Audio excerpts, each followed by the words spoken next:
you. I'm so glad when we can have our poets here. And I'll just like read short poems from other poets who couldn't be here. I'm like, I think everyone should get their poems, or as many read as possible.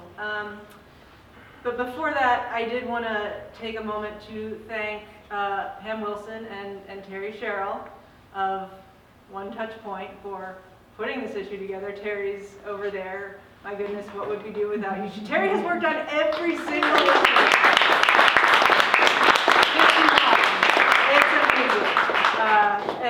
And for real, I mean, we have some poets who do real standard left-aligned lineation, and then we have poets who are like, no, this whole page, I'm going to do everything this whole page.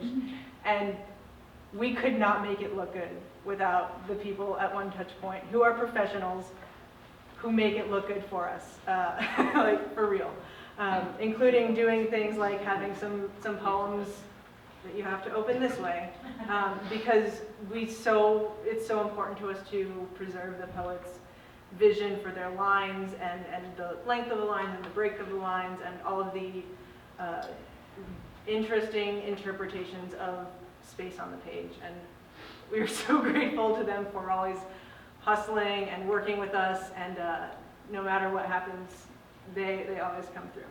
So thank goodness, or else we would not have a journal at all. For our next poet, we've got, I'll read from Katherine Lo's poem that's on page 28. Katherine Lo is a writer and high school English teacher living in Southern California.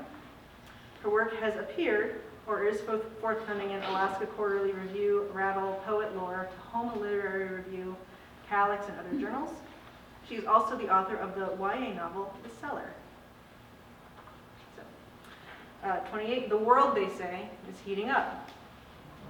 Feels appropriate. Evidence. Manzanita, creek dogwood, and sage parched to brittle sticks, a million matches waiting to ignite.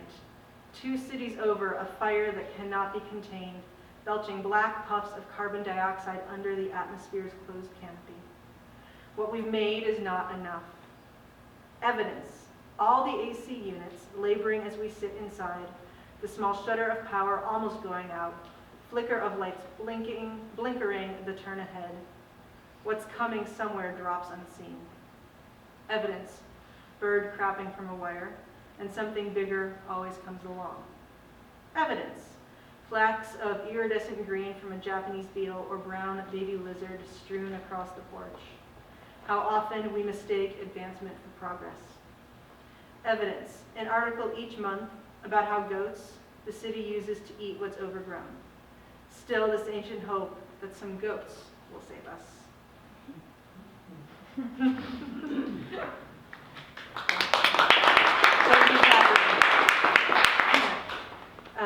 All right, so our next poet from this issue who could attend